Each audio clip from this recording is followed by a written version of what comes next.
Hello, everybody, wherever you may be, from coast to coast and sea to shining sea. Welcome to your solar weather update. This will cover us from Monday, January 23rd through Thursday, January 26th. Let's take a look at the A1A first.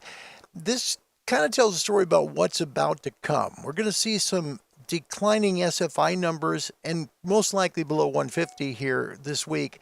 There's a lot of sunspot mass going off the west limb of the sun there on the right. So if you take a look there around 2 o'clock and 4 o'clock, some very large sunspot regions about to depart our Earth-facing part of the sun, so expect some lowering SFIs this week. That shows here on the magnetosphere view 3192, 3195, which is starting to shrink, 3191, very potent 3190, and 3194 and decreasing 3188. All should be off the sun by midweek.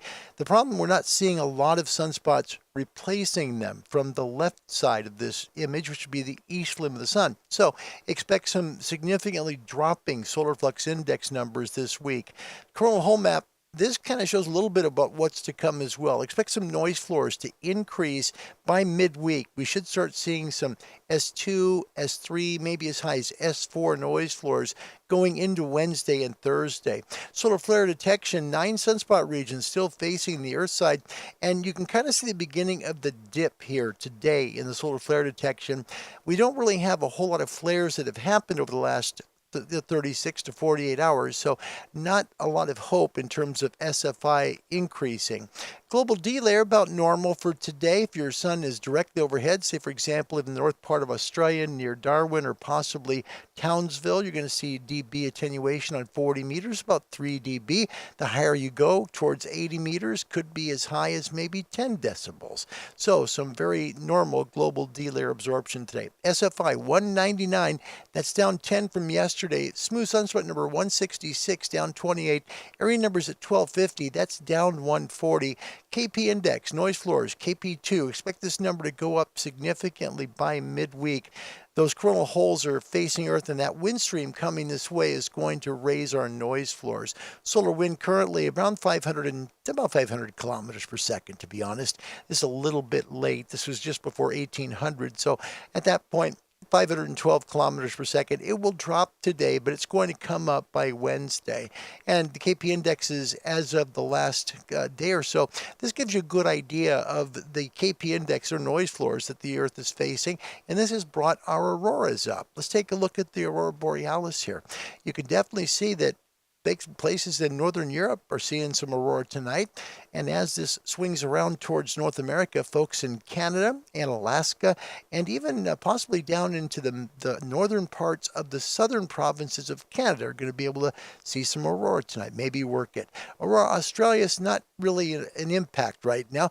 From the Canadian Weather Bureau here, this is kind of showing where the aurora will be tonight. You can see it dips quite a ways down in the middle parts of the southern provinces of Canada. So good opportunity tonight if you want to work the aurora borealis for some DX, might be able to work some good calls there. 3-day geomagnetic forecast. This is where the story gets a bit loud. Today it can be fairly reasonable. Tomorrow about the same. It's an unsettled geomagnetic field. Friday it shows G0. There's a good possibility we might hit a G1 storm on the 25th. And by the way, for all you guys that are watching live, thank you. It's good to have you here on this weather segment. I wish I could pop you up on the screen. I love to, but just can't do it here for this. And this is the QRZ conditions here. 199 for an SFI. There's your smooth sunspot number. It's down to 150 on the QRZ update. A index 9, K is 3. That's unsettled. S2 to S3 noise floor right now observed there at Boulder. And you see the band conditions, and these are much better than this. I mean, it really comes down to 80 and 40 are going to be poor because of the global D layer absorption that's overhead in the southern hemisphere. The 30-20 meter band, 20 meters fantastic. It's just that they lump it with 30 meters. Daytime 20 is fantastic. It's also great at night as well. And there are some great areas around the world with 10 meter propagation still. Let's take a look at that maximum usable frequency map. Gives us a good idea about how far north we're going to get. Should be north of Anchorage today in North America. I expect tomorrow towards the European continent, you're going to get all the way up into the southern part again of Norway and Sweden. So well in into northern Europe. This will also carry all the way over to the Far East towards Japan, and has some great 10-meter propagation, either working directly south or to your west. So some good conditions. Northern Hemisphere, this points it out quite well. Definitely will reach well up to Anchorage today. Probably not Fairbanks, but definitely around Anchorage. Should be some good conditions for you. 10 meters open here in the States, and it stays open most of the day just until about maybe 20 to 30 minutes prior to sunset. Works well into the south as well. And this will work for Europe tomorrow, into Africa, as well as later in the day down towards South America and towards the States. So and Canada, some great conditions to work your amateur radio. The next couple of days are still going to be amazing conditions, so enjoy them while you can. Here in the Northern Hemisphere, you can make some great calls to the east, or sorry, to the west, and then to the south as well. So some good conditions for you there. The trick in all this forecast is how far south the 10-meter band is going to go. Right now, it's quite a bit south into Argentina and Chile, but it's not going to all the way to the far southern end there. So where this translates over towards Australia is right about, I would say, the Melbourne line. I mean, Melbourne's going to be close to 10 meters. I don't know how long they'll have it. It probably isn't going to be the whole day for sure. You can see how 10 meters really dips south about 3 or 4 hours from sunset. So right about 3 or 4 hours from sunset, Melbourne and north should get 10 meters if you're in Tasmania, or probably south, like maybe to Wellington even in New Zealand. You might just miss 10 meters, but that's expected to drop south again by midweek. So folks in Tasmania, southern island of New Zealand, those are pretty much the southern places there in the eastern Pacific Ocean. And then as we head towards South America, you can see that more of Chile and Argentina should get some 10 meters as well. Your amateur and shortwave DX forecast through Thursday: decreasing SFIs, dropping down into the 150s or less this week. Expect some QSB in both hemispheres at times through Thursday. Noise floors S2 to S4 at times. They might lower a little bit, but I think they're going to rise for the week here. I'm sorry that says at times lowering this weekend. Edited everything except for that part there. My apologies. Voice bands, Northern Hemisphere for amateur radio. Great conditions on 20 meters, 17, 15, 12, and 10 if you're south of about 60 degrees north. Equatorial latitudes get 20, 17, 15, 12, and 10 for voice. Southern Hemisphere 20, 17, 15, 12, and 10.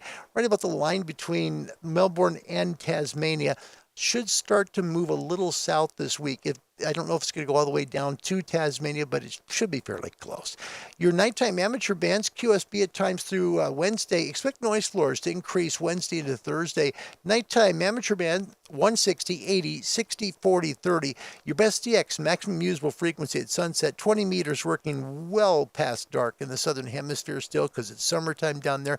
Working well here in the northern hemisphere as well. So 20 meters still works well. 17 is a great DX band after sunset in the north too. Take a look there.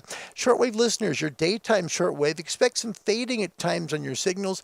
SFIs should stay high enough for some great DX after sunset, or during the daytime, I should say.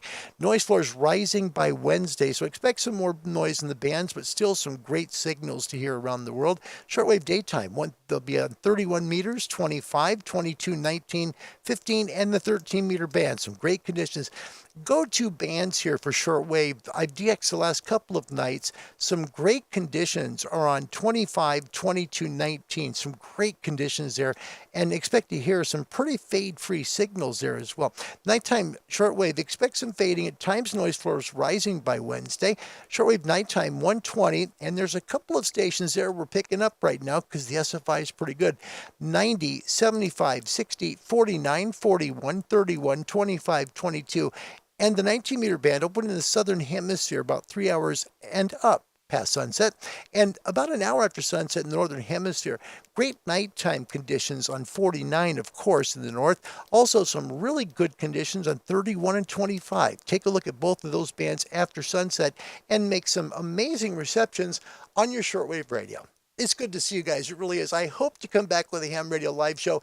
If not today, it'll be tomorrow. We've had a lot of really heavy stuff hitting us with my brother's health care. And his oncologist is going to present everything to a board of people who are much smarter than I am to try and see what the next step will be. Wherever you are in this world, God bless you. Thanks for watching Ham Radio Live. We'll see you soon. Goodbye, everybody.